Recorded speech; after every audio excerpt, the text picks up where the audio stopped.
नमस्कार दोस्तों, स्वागत है आपका आपके अपने YouTube चैनल दीपक रचित कथा में। दोस्तों, सीता हरण की कहानी तो सब कोई जानता है, लेकिन इसके पीछे का कारण कोई नहीं जानता कि महाराज दशरथ की एक गलती के कारण हुआ था माता सीता का हरण। अगर महाराज दशरथ इतनी बड़ी भूल नहीं करते तो शायद माता सीता का हरण नहीं हो पाता, जिस भूल के कारण माता सीता को ये सब भोगना पड़ा। दोस्तों, महाराज दशरथ की वह कौन सी गलती थी जिसके कारण माता सीता को इतने सारे कष्ट झेलने पड़े? अगर आप भी जानना चाहते हैं तो वीडियो को अंत तक देखें। दोस्तों, रामायण की कथा तो आप सभी ने सुनी या पढ़ी होगी, जिसने श्री राम और माता सीता के जीवन से जुड़े पहलुओं को दिखाया गया है। उन्हीं में से एक कहानी में बताया गया है कि महाराज दशरथ की एक छोटी सी गलती के कारण हुआ था माता सीता का हरण। रामचरितमानस जो तुलसीदास महाराज की है, उनकी हर एक चौपाई मंत्र का काम करती है कि ऐसी कौन सी गलती हुई थी महाराज दशरथ से कि रावण माता सीता को हरण करके ले गया। दोस्तों, जब भगवान श्री राम, लक्ष्मण, भरत, शत्रुघ्न चारों भाइयों का विवाह हो गया और बारात लौटकर वापस अपने नगर में आई, तो महाराज दशरथ ने अपनी पत्नी कौशल्या से कहा था कि कौशल्या, एक बात आप लोग हमेशा गांठ बांध कर रखिए, क्योंकि आज तक आप सिर्फ चारों बेटों की माँ थी, लेकिन आज के बाद आप सब माँ होने के बावजूद चारों बहुओं की सास भी बन चुकी हैं। कि सास और बहू का धर्म क्या होता है? जिस घर में बेटे की बहू आ जाए, उस घर में सास का ये धर्म बनता है, उसका ख्याल रखें। गोस्वामी तुलसीदास जी रामचरितमानस में कहते हैं, जब दूसरे की बेटी हमारे घर में बहू बनकर के आ रही है और सास का ये धर्म बनता है कि उसकी रक्षा ठीक उसी प्रकार करनी चाहिए जैसे आंखों की रक्षा पलक करती है। उसके बाद महाराज दशरथ ने बहुत प्रकार के उपदेश दिए। फिर एक दिन महाराज दशरथ के दिमाग में एक बात आई।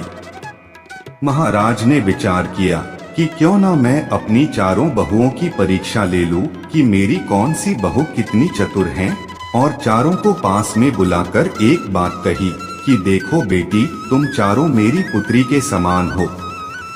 मेरी पुत्री ही हो तो मेरा एक आदेश है तुम्हारे लिए। अब चारों बहुएं खड़ी होकर पूछने लगी कि कहो पिताजी, क्या आदेश है?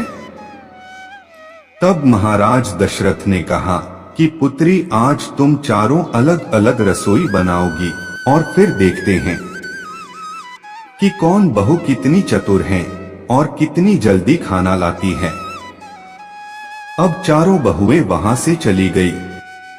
सभी के दिमाग में ये बात आई और उन सभी ने भोजन बनाना शुरू कर दिया। 56 प्रकार के व्यंजन बनाकर तैयार किए गए। तो सबसे पहले भरत की पत्नी मांडवी खाना लेकर आई।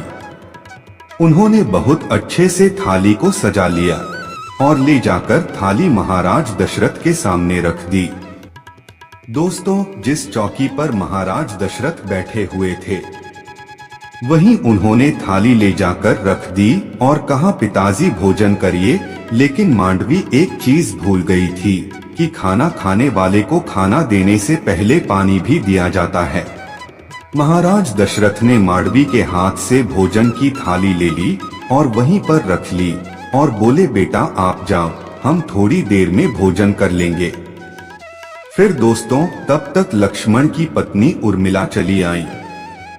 उन्होंने भी बहुत जल्दी जल्दी में भोजन बनाया था। उर्मिला ने भी एक थाली में भोजन सजाया और थाली सजाने के बाद उर्मिला भी भूल गई कि महाराज दशरथ को पानी भी देना है। अब महाराज दशरथ समझ गए कि लगता है ये बहू भी बिल्कुल ऐसी ही है। दोस्तों, ये बात सच है कि अगर किसी को भोजन दिया जाता है तो भोजन करने वाले को भोजन देने से पहले पानी जरूर देना चाहिए। लेकिन उर्मिला भी भूल गई। महाराज दशरथ ने उनके हाथों से भी थाली ले ली और बोले, बेटा आप भी जाओ। अब दोस्तों तीसरे नंबर पर शत्रुघ्न की पत्नी श्रुतकीर्ति आई और जल्दी जल्दी में भोजन उन्होंने भी बनाया। भोजन इतना सुंदर और स्वादिष्ट बनाया जिसका कोई जवाब नहीं था। लेकिन उनसे भी एक गलती हो गई। उनसे गलती ये हो गई कि श्रुतकीर्ति हाथ में भोजन की थाली लेकर के चली, लेकिन महाराज दशरथ को जल्दबाजी में जल देना ही भूल गई।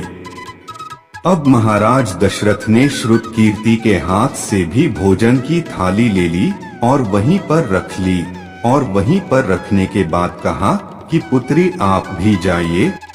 तीनों थाली रखी है, भरत की पत्नी की, लक्ष्मण की पत्नी की और शत्रुघ्न की पत्नी की, लेकिन महाराज दशरथ ने किसी में से एक भी ग्रास भोजन नहीं किया। अब महाराज दशरथ को इंतजार था माता सीता का, और माता सीता ने एक थाली में भोजन लगाया, 56 प्रकार के व्यंजनों को एक थाली में लगाया और अपने हाथ में थाली उठाकर चलने के लिए तैयार ही हुई। तब तक माता सीता को ध्यान में आ गया कि किसी को भोजन देते हैं तो भोजन देने से पहले पानी दिया जाता है। अब माता सीता ने विचार किया कि मुझे तो पहले से ही इतनी देर हो गई है और मेरी तीनों बहनें ससुर के पास भोजन लेकर पहुंच गई होगी, मेरे पिताजी मेरे बारे में क्या सोचेंगे। तब दोस्तों माता सीता ने कौन सा काम किया। सीता माता ने एक हाथ में भोजन की थाली और दूसरे हाथ में जल का लोटा लिया। महाराज दशरथ बीच चौके पर बैठे हुए देख रहे हैं और रसोई से जैसे ही माता सीता एक हाथ में भोजन की थाली लेकर दूसरे हाथ में जल का लोटा लेकर रसोई की चौखट से जैसे ही एक पैर अंदर और एक पैर बाहर रखती है, तो महाराज दशरथ की नजर उन पर पड़ गई कि सीता तो आ गई, लेकिन मुझे लगता है कि वह थोड़ी देर में जरूर आई है। तब दोस्तों क्या हुआ, सीता माता ने भी देख लिया कि पिताजी मुझे देख रहे हैं, पता नहीं क्या जवाब देंगे।